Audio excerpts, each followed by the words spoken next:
I think it's every job I've had, every career I've had in the past has kind of just set me up to be better and better as I went. I truly don't think if I would have started real estate 10 years earlier that I would have the same hustle and drive that I have now. I always set myself up in life to where I'm pushing every limit and edge, so I have to sell. All right, Steve. Well, hey, man, thank you for joining us today on the Real Estate Mastery Podcast. And I want to do a quick intro on you. I know there's a lot more to you than what I'm about to share, but I just want to let the world know in terms of real estate agents who, one, sell a lot of houses. So you're a top producer in the Spokane market. You are someone who is actively involved in investing in real estate. You have commercial real estate, multifamily.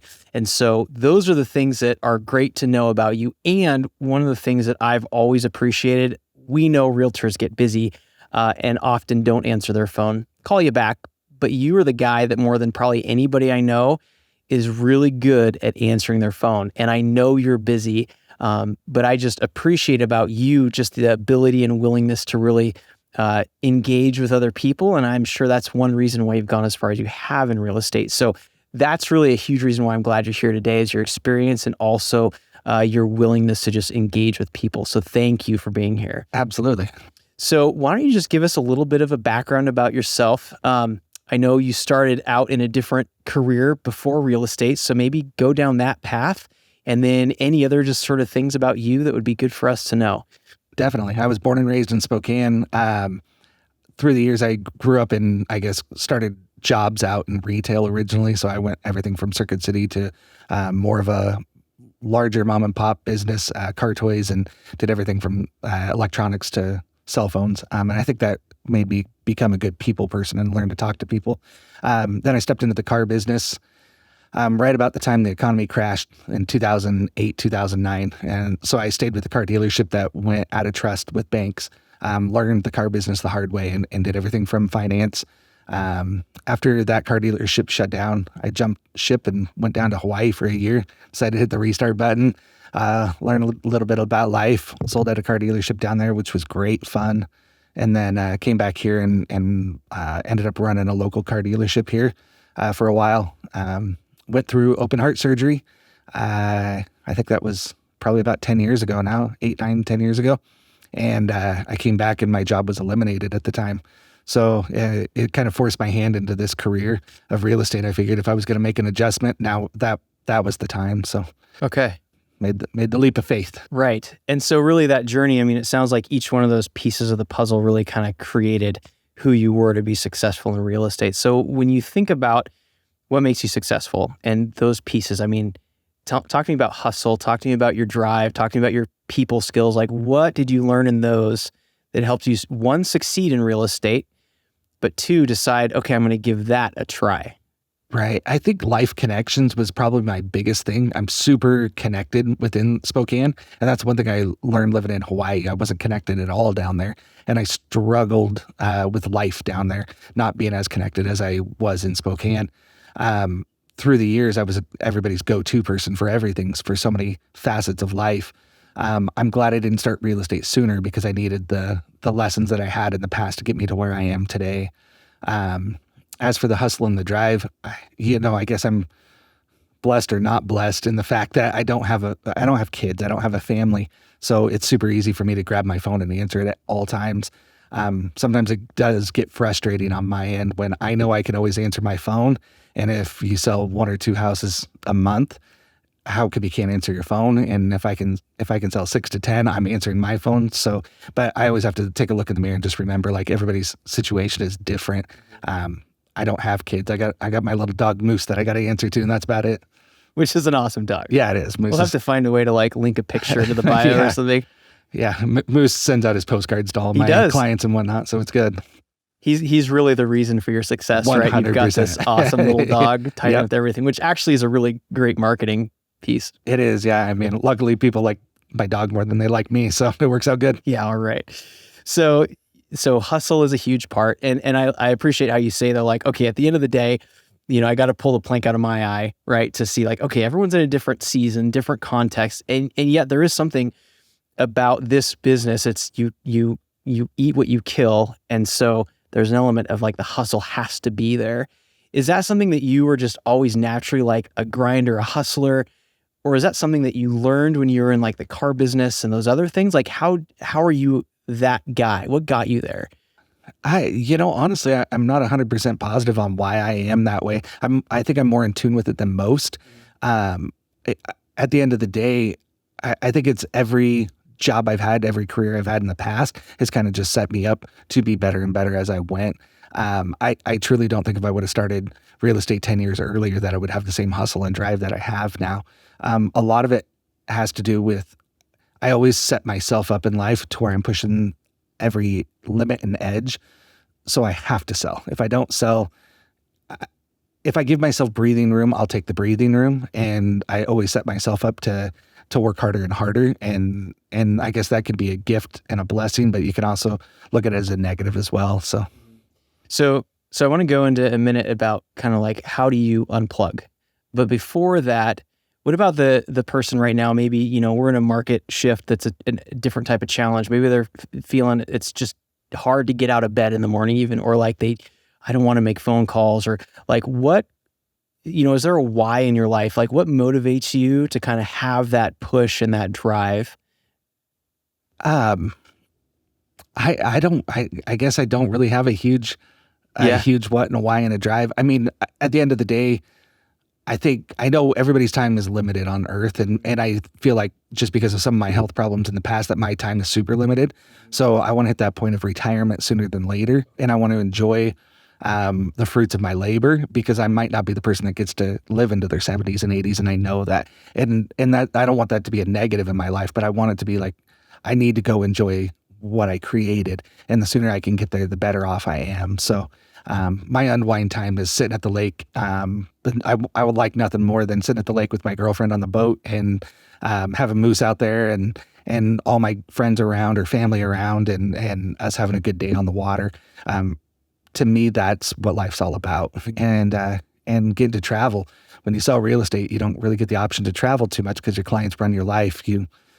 God forbid you want to take a vacation. That doesn't work so well. You're working the whole double, time. right? Yeah. Yeah. It's if you want to get busy in real estate, take a vacation, they say. So That is true.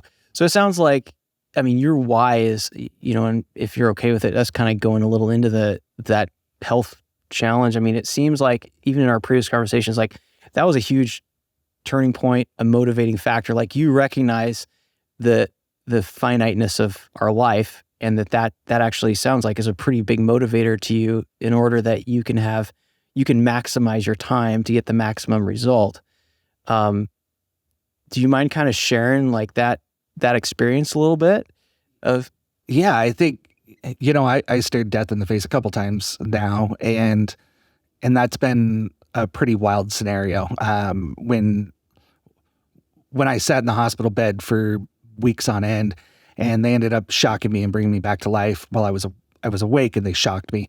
It was a pretty wild experience, and I think after that, I really realized that sometimes you just got to go for it, and stop listening to what other people say. Stop listening to the negative energy. You just got to do it. And I think it was Gary Vaynerchuk one day. I was listening to one of his podcasts, and he said something about some people are dreamers, some people are doers. Stop being a dreamer and start being a doer. And I just decided to go out and do it. It's I would encourage everybody to take the leap of faith. So.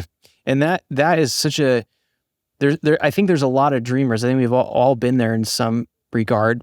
It's the doing that so many people are paralyzed from taking that step. Right. And so you've taken that step in several different, probably lots more than just, of course, real estate. But in terms of, you stepping out from car sales into the real estate world, into, multifamily, into commercial, why did you do that? Like, why did you kind of expand your perimeters of what you were engaged with on the real estate side? So maybe tell us what those things are, and then what caused you to kind of step beyond just the selling real estate. Right.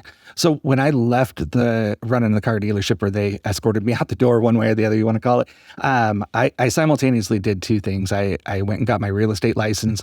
I did that coursework in less than 2 weeks. I just jammed through it and got it done.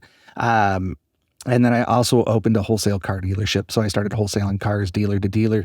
I got caught up I sold some cars. A friend of mine wanted to buy one of my pieces of inventory, in the car business, and I went to sell it to another dealer. I couldn't retail the car. So long story short, a dealer was going out of business that I sold the car to, and he sold it to a friend of mine. And effectively, I was less than 3 months into the car business, and I had $30,000 stolen from me. So that was right as I was transitioning into deciding, okay, am I going to be a car dealer or am I going to be a real estate agent? Which one do I want to be on my own? But I knew I was going to work for myself at that point. I was done having other people determine my fate. And that was kind of the straw that broke the camel's back. I was done with the car business. That almost broke me in life there. So I went full throttle into real estate at that point. In 2018, I think everybody was following the whole Chip and Joanna Gaines thing, and everybody's wanting to flip a house. So my girlfriend and I, we started a company called 217 South Inc., where we started flipping some houses. We flipped our first house, which was 217 South Barker, hence the name of the company. Didn't know what to name it, so we named it after the street. Good. We flipped that house, and we made a whopping $4,000 by the time it was all said and done. And it was a lot of blood, sweat, and tears, only to make $4,000. And we were like, we learned a lot of lessons at that point, and learned that flipping is in the buy, not necessarily in the sell. So you got to really be careful on how you're buying the house, and then who you have working for you. From there, we parlayed that money and bought 2 little houses over in Millwood. On one lot, we learned to do a lot split at that point. And the lot split took about a year. Everybody told us it'd take a few months. We learned that valuable life lesson that your holding costs are going to be a lot more than you thought they were going to be. We made about $40,000 when we sold those 2 houses, and that kind of set us on our course from there that, hey, maybe we don't want to flip. Maybe we need to get into something that's more long-term financial goal money. At the end of the day, we want that wake-up money. We don't want to just be flipping houses. Flipping houses, I could make more money selling houses than I could flipping houses. So my energy would be better focused there. So we decided that let's look at the long-term money, which is the multifamily stuff. So we kind of took that money, stepped that into a duplex.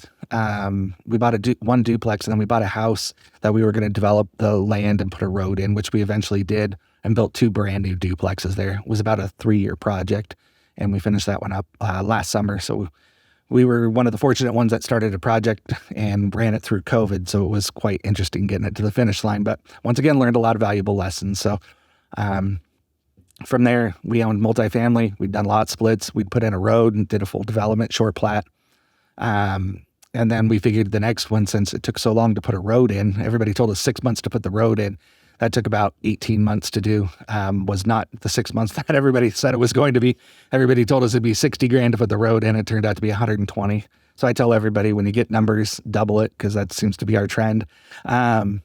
So we decided the next one we weren't going to do a road, so we'd step into a commercial project. So we're building a 6-plex currently, and luckily we dodged building a $120,000 road to going into a commercial project that required full engineering and whatnot. And now that $120,000 road turned into a $240,000 parking lot. So we learned that lesson now, that we probably would have been better off splitting that lot up and doing it a little differently. But we're learning as we grow. Nobody could tell us this stuff. We're having to figure it out on our own. And now I want to just be out there sharing it with people. Like, I've got the knowledge. I also own a piece of commercial real estate, a car lot over on Sprague. So I don't personally own the car lot itself. We just lease the building. So I've really tried placing myself in different facets of owning real estate.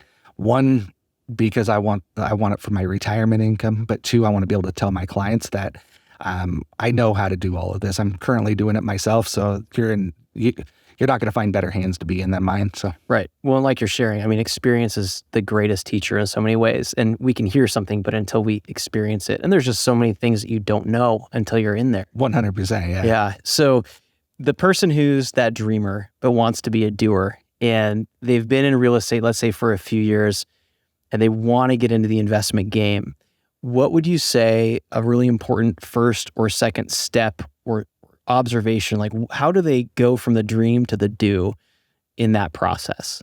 If I had to do it all over again, I mean, I guess one of my downfalls is I had my dream house before I started the whole investment end of it. But if I were to do it all over again, I would start by owner occupying a duplex. Yeah. It's the easiest, fastest, quickest way to get into multifamily. So you owner occupy it, it takes less cash down. So live in that, plan on being there for a year or two, whatever your lender requires you to be there for, and then take that next step, buy another one and step into that, turn your first one into put that into your portfolio, and then owner occupy your next one, and then just keep owner occupying until you get 3, 4, 5 units. And then, and if once you've collected about 10 doors, then you can step in and buy your dream house. You could do that in a 5-10 year plan. Then you live in your dream house and your tenants are paying your mortgage for you. If I had to do all over again, that's how I would do it. But my situation in life was different. So, No, that's really good. I'm guiding a lot of clients to do it that way now, because they want to get to the wake up money is what I call it. So how do I have money deposited in my bank account while I'm sleeping at night? And that's through rental real estate, multifamily stuff. And it's the quickest, easiest way to do it is owner occupy it and move on. Mm-hmm. Yeah. So when it comes to that growth, as people expand their portfolios, like as you look at your portfolio and you vision out 5 years from now, 3 years, whatever that might be, do you have a certain trajectory that you're really looking at? Like some people like to consolidate and buy a, 30-door apartment complex or something like that. So what about the person who maybe has some doors and they're trying to figure out, okay, I've got 10 now.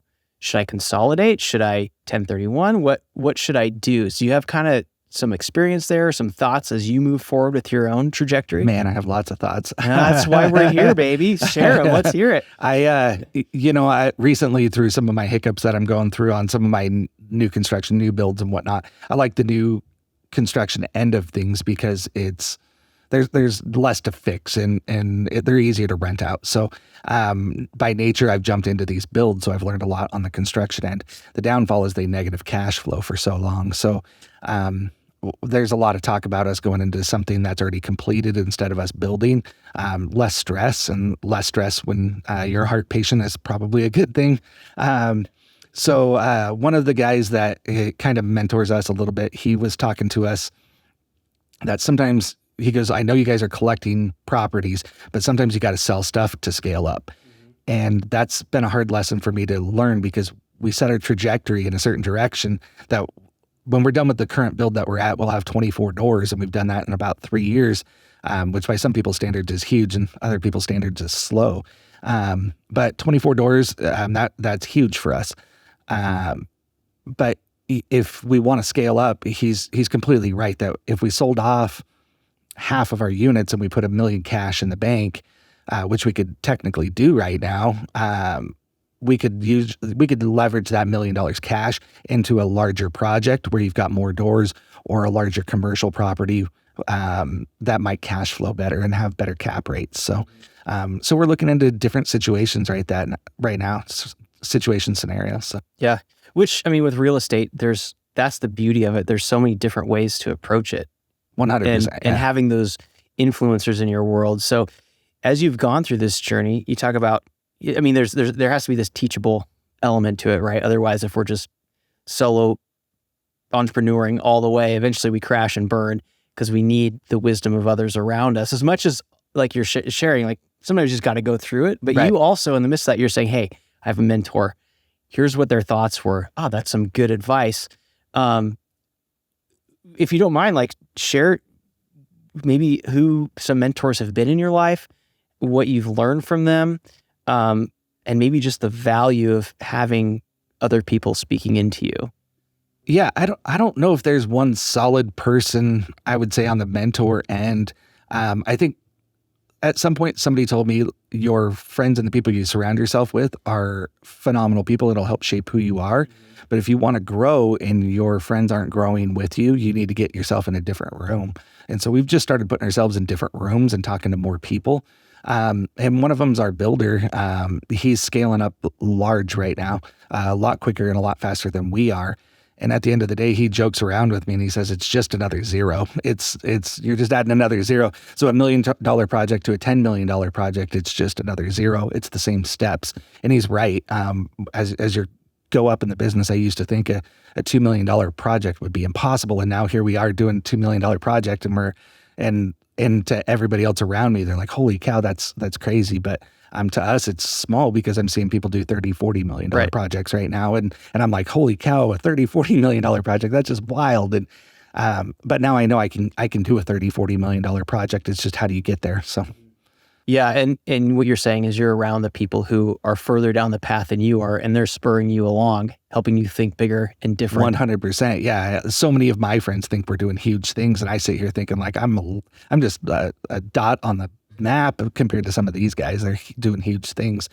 So I try to take little nuggets from everybody that I talk to, and I think the big thing is listen. God gave you 2 ears and 1 mouth. Listen twice as much as you speak. There's a lot of people doing a lot bigger things than you, and you can't always think you're right because there's other people that out there that are doing better than you. So, Real Estate Mastery family, thank you so much for joining us today. I wanted to quickly bring to your attention one of the biggest pain points in the investment and real estate community, and that is roofs that go bad. What can happen, of course, is if you get a leak through a roof, it can destroy the entire interior of your home. If you're having a real estate transaction and a roof comes up in a home inspection and the buyer says, hey, we want a new roof, and by the way, that's going to cost $30,000. Or if you're a long-term investor and you have a property that has a roof replacement, that can wipe out years of profitability. And so we've decided to partner with a company called Roofmaxx, who actually specializes in extending the life of older asphalt shingle roofs to save you both time and money. And how it actually works is as simple as it's a bio oil they spray onto those shingles, it absorbs in, and it takes away that brittleness, extending the life of an asphalt roof on average between 6 to 8 years, and has a 5-year transferable warranty. So if you ever go to sell that property, it goes with that property at a fraction of the price of replacement, typically around 15%. So if you're interested, click the link in the description for your free evaluation today.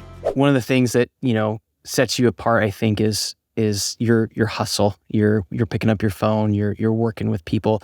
The other thing I think that really stands out is you really do care about people. You want to serve them, help them succeed. So in this business, it can become easy to you get in circles of people where they're doing the 10, 20, maybe they have 200 doors. There can be a tendency, at least for me, and I think for others, to just get so focused on the numbers that you kind of forget the people. One thing about you I appreciate is that kind of people-focused engagement. So for those who are listening in business and real estate, how can they step up their game on the client relationship side of things? Because obviously you've built a big business that's growing because of how you interact with people. So how have you succeeded there? What can we learn from you when it comes to the people side of this business? it's interesting because so many people tell me I'm super great with people and that I interact well with them. And I feel like I don't do enough with people. I feel that the people that support you and cheerlead for you are your core group of people, and you need to do whatever you can to support them as well. I support their businesses. And that's one of the big things, is making sure you take care of others that support you. Honestly, I don't know why it connects so well with me. I truly don't know the reasoning why, because I think there are lots of people that are better at staying connected with their sphere than I am. The one thing that I have realized that is different is so many people try to advertise on just drip mail campaign, online only, stuff like that. My best marketing doesn't come from online. I stay relevant on Facebook and Instagram, LinkedIn, but it's not my primary focus. My primary focus is direct mail and staying intertwined. Like we talked about my dog Moose. I integrate Moose into my marketing. All my friends as kids, I'll walk into their house and they'll have postcards of Moose hanging on their fridge. Moose sends a quarterly postcard out, which I think we're getting ready to do one here soon. And everybody's kids are excited about Moose's postcard. It's funny, you walk into people's house and you normally think you're going to see pictures of their family on their fridge, and then you walk in and you see pictures of your own dog on their fridge, and it's like, oh, this is hilarious. So I think Moose has been a good connection point for me, and Moose is my child, so it's like I don't have kids. He is kind of my world. So it's been a fun little piece that has allowed me to engage with people. But honestly, it's direct mail and it's staying in constant contact with people. Drip mail I don't do at all. I think I send out one piece of drip mail per month, and it's more just market stats for people. Outside of that, it's all direct mail that I engage with people with. Yeah. Well, and that brings up a few good points. I mean, really, you found sort of a niche in terms of Moose. Yeah. I mean, that that, having conversation recently about, some different podcasters and whatnot. And there's one guy who really likes DeLoreans, and it comes up every once in a while as podcasts. So there's a picture of all the DeLorean stuff that people have sent him, little models, little stuffed animals, little postcards. But it's like people find ways to connect. And so like to have a little cute moose dog that's named Moose, Yeah. like that's a brilliant, real connection into who you are. And people love that. Right. And for everybody listening, Moose isn't like a really big dog. Moose is a little 10-pound Yorkie. Exactly. Like, yeah, he's got a girlfriend that's a Chihuahua with a pink tail. He's not tough at all. So no, he's a great piece of my marketing, and he's a little sweetheart of a dog. So yeah. But another thing I really do appreciate is, you actually, back to you have people skills, but you also have a massive knowledge of the market. We talked about the investment side, but one thing I love is when I'm scrolling through Facebook on a Friday night at 9:00 watching a TV show, and I feel like I should be busier doing something productive, but I'm not.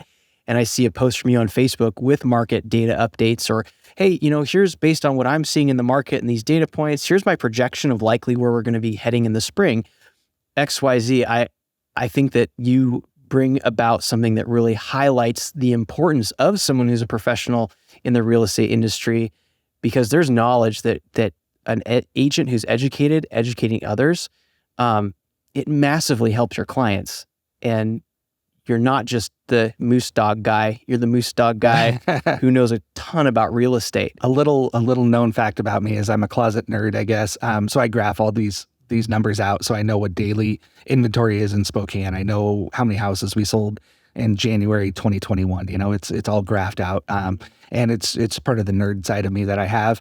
And I think knowledge is power. So having all those points of data have helped me educate my clients and let people know that I am good at what I do. This isn't just a hobby for me. There's a lot of people that sell houses because it looks cool on TV.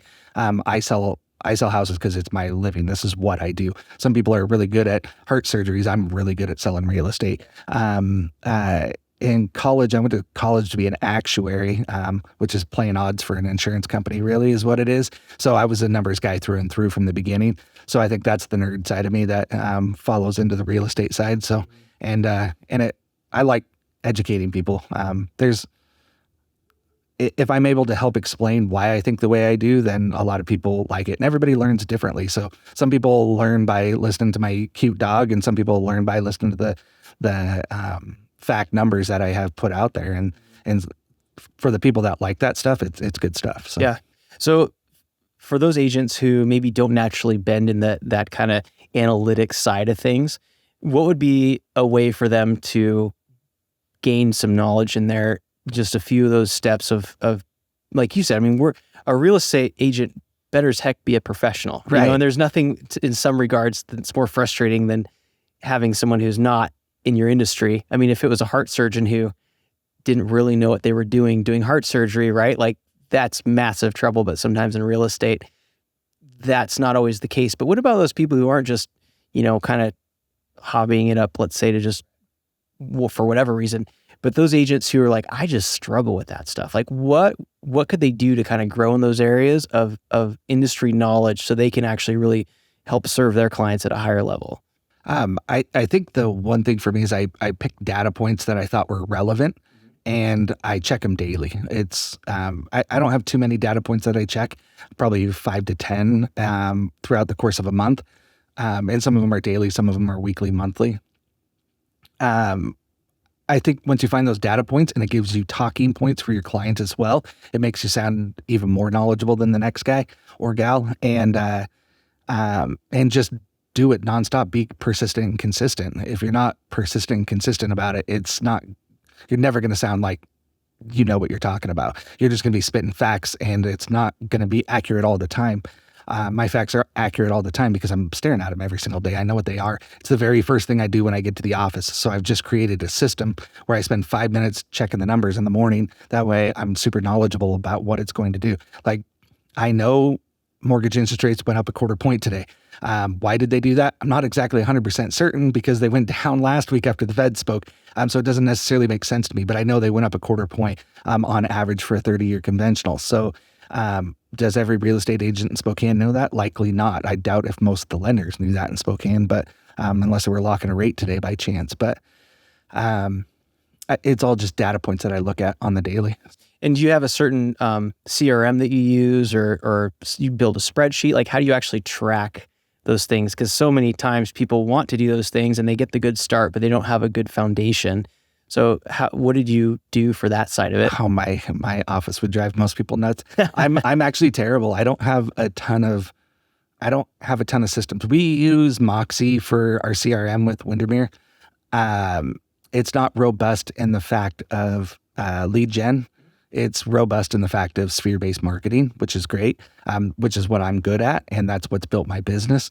So on the sphere-based marketing end, I would say Moxie works awesome for us. Lead gen stuff, I don't have a good way to do it. It's not something I've ever been super phenomenal at, and I'll be the first to admit it. Do I let warm, cold leads slip through my fingertips? Yeah. But at the end of the day, the leads that are really important to me aren't my lead gen leads. It's going to be my sphere-based leads. Those are the ones that are important to me. Those are the people that are near and dear to me. So I don't want to let those ones slide. So I don't honestly use a CRM too much, as bad as that sounds. So, well, I mean, we all have our different strategies. And was it 86 houses you sold last year? I was 64 last year. 64. Yeah. Okay. Yeah. So yeah. So 64. So that's a lot of houses, and especially, if you're one person, but you've got a bit of a crew that helps you out. So how do you keep it all together between developing land, multifamily, commercial, selling houses? Like I said, my girlfriend is Kim Hines. She's a Windermere agent as well. She has her own respective business as well. She sells real estate as well. We got her licensed in Idaho. That way she could help take care of my clients in Idaho as well. As I'm busy enough in Washington, I don't really necessarily need to be in Idaho. And I think she's going to be more focused on making sure she knows all the intricate details of Idaho. So that'll help her business out as well. If I get in a bind and I need some help, she'll always be there to help me, but her business comes first. I brought somebody on as an assistant a while back. That turned out not to be the right path for them. However, they help do fixes and stuff for clients. Like if I, God forbid, need a shed painted in December, he'll be out there helping me paint the shed. He helps me do a lot of details and things that I don't normally do. Go deliver flyers, go do this, go do that kind of stuff. The other thing is he drives for me. It's kind of funny because it's like the Lincoln lawyer. I got somebody that drives me around, and I think more than anything, it's safer for the general public that I'm not on my phone while driving. So yeah, he drives me around, and he's somebody that I can trust wholeheartedly. So that helps. And I think I can do twice the work that most people can do, because when I'm on my way to a showing, I'm able to respond to emails and text messages as I'm out and about. I have another agent that works alongside of us. She does a lot of data processing, a lot of paperwork for us in the background, both Kim and myself. We learned by going through a few assistants that paying somebody hourly, it's really difficult to do in this business because people see the money that can be made and we make it look easy. And then you go out there and try and do it, and it's not as easy as we made it look. So we kept losing people over and over again. So what we decided was, let's take a really good agent that has different life circumstances and that still wants to sell houses, and we just pay them a percentage of every one of our transactions. And that's worked out really well because she's a rock star in her own regard. She sells a decent amount of houses as well, and she knows what she's doing, and she operates in the background, and most people don't even know she exists, so it works out perfect for us. I also, for years, have subscribed to Zillow leads. I don't take the leads myself, but I've used that as a way to help others build their business. They pay me a referral on them. And so I have 4 agents that sit in the background that I help them build their business. And as long as it produces and makes money for me, or even if I break even would be my goal most months, it's helping them, and that's my feel good. That's my way of giving back. The nice part is if I do leave town or I am double booked, somebody will always go show a house for me. So it gives me that ability to be in 2 places at once. So as much as I don't have a huge team, I guess I've got a lot of support around me. So yeah, it sounds like what you've done is build a network of individuals who can give you time, resources, and you're giving the same back with your experiences, I'd imagine too, because I'm going to guess you're probably not just only shuffling those Zillow leads, but are you there as well to kind of help them grow in their business in terms of learning and giving insight and things like that as well? Yeah, I think it's one thing. If you sell 10 houses a year, it's still a lot of houses a year. By default, if I'm selling on average 50 to 70 houses a year, I just experience a lot more crappy situations than most. So I think I've got more insight to give them than what most people would know. So I don't ever want to say I'm better at it than anybody else. It's just I've ran through more crappy situations than most. So I can tell you what to avoid, or if you got an idea or a situation, bounce it off of me, because I might have experienced it already. So at the end of the day, though, I want to see those guys grow and succeed in business. I think that's part of the go-giver in me, that I want to just make sure that they're successful as well. I know at some point I'll step out of this business. I don't know when that'll be, probably when I got enough multifamily to where I don't have to sell houses anymore. But I also want to make sure my clients are in good hands when I leave the business. And I think there's a group of people that can take care of my sphere in the future too, if I ever decide to get out of the business. So yeah, thinking that long term, that's good. Okay. Well, a couple things before we wrap it up. One is there anything that maybe we didn't cover that you would think would be important for us to cover? Oh man, exit strategy. What's your exit strategies? I think that's the one thing, and that's the proverbial crystal ball, look in the mirror kind of thing. It's kind of been one of the conversations that Kim and I have been having a lot lately. How do we know when to stop on the multifamily, and what does that look like, and what are your goals? And I think when we started in this journey, we wanted 5 paid for doors. And then it kind of got out of control from there, which I think is what happens. You see what you can do and what you can accomplish by being a doer, not a dreamer. We started acquiring properties and just kind of got out of control. So here we are with 24 doors, and we've got a little hiccup on our hands right now that we're working our way through. And we sat down and talked about it recently, and it was, what was our exit strategy in the beginning? And it was 5 paid for doors. And it's like, okay, we've been doing the multifamily thing for 3-4 years. Our goal was to be in it 10 years and take that equity, pay off some doors and get out. And now we're at the point where we could actually do that. And it's kind of wild to be 4 years into your multifamily journey and say, I could sell my entire portfolio but 5 doors and have them all paid off and have 10 grand a month residual coming in. We blew right past our expectations. We didn't think that was going to be the scenario or this quick, but here we are. So now we're having to make that decision. Do we keep growing, which I want to do because it's in my blood, but we also know that we've hit our retirement goal of having the 5 paid for doors. Is that really enough? Is that really what we want? I don't know. Like it's nice to know that we can check out if we want. Yeah. So set your goals and make them achievable, and then go smash the hell out of your goals. Yeah. I love that. Okay. That's a great way to look at it. It's good to have the options. Yes, it is. 100%. So good. Moose would enjoy being at the lake every day. That's for sure. Right?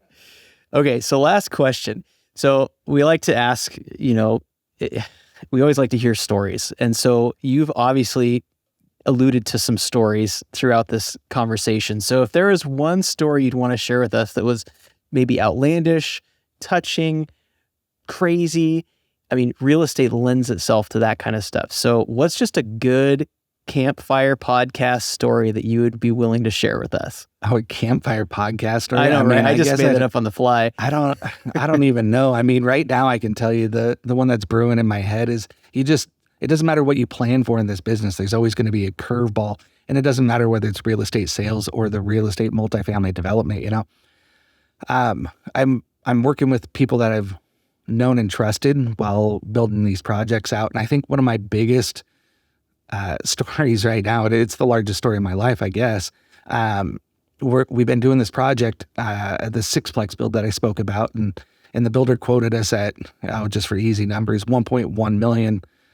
From previous projects, we knew we'd run over budget, so we buffered our numbers to 1.25 million. And then the lender made us rebuffer our numbers to 1.4 just to be on the safe side for cost overruns, because it's been a wild year. And we just got served with a bill for another $350,000 or so. And it's just crazy that it doesn't matter what you plan for. We planned so many different directions to make sure we were covered, and now we're not covered. So now we're scrambling, trying to find solutions. The nice part is we got a lot of people in our corner that are helping us out and guiding us and trying to get us to the point to where we can get this project to completion. But sometimes it doesn't matter how much you plan, you're still going to get a curveball. And this has been the largest curveball I've experienced in my life. And we'll work our way through it. It's making us decide, well, maybe we do sell some stuff off. Maybe we do get to that retirement point sooner than later. It wasn't our plan, but maybe that's God's way of saying, hey, maybe you need to slow down and enjoy life a little bit. And maybe Moose wants to sit on the boat a little bit more. Right. So. Right. Or maybe you and Moose are like two of the same, Moose is like the spirit animal of you. And it's like, maybe you just want to sit on the boat more too. Yeah, I don't. Somebody sent me one day this little cartoon character, this guy sitting on a park bench, and he's got all these he's got the thought bubble above his head, and it shows an airplane, and it shows a building, and it shows a house, and it shows a car in his thought bubble, and the dog's sitting next to him, and the dog has a little thought bubble above his head, and it shows his dad sitting on the park bench next to him. And it made me really take a step back and think on like, okay, what's really important in life? Is it really the money? Is it really, what is it? Like, if we're at a point where we can be comfortable, is now really a bad time to cash in? No. Could it be? I don't know. You got to find out what your important thing is in life. Life's too short to live unhappy and to live stressed all the time. So sometimes you got to think about what your dog wants to, I guess. That's awesome.